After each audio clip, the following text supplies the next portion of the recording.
صحابہ بیٹھے ہوئے، نبی علیہ السلام نے ایک جملہ ارشاد فرمایا، اے میرے صحابہ، الا اخبرکم، میں تمہیں کوئی ایسا عمل نہ بتاؤں، ایسا عمل بافضل من درجۃ الصلاۃ والصیام والزکاۃ والصدقۃ، ایسا عمل کہ جو تمہاری نمازوں سے افضل، تمہاری زکوٰۃ سے افضل، تمہارے صدقات سے افضل، تمہارے حج اور قربانی سے افضل۔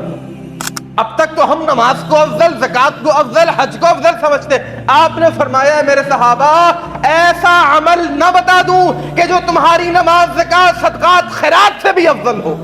جی اللہ کے رسول بتائیے۔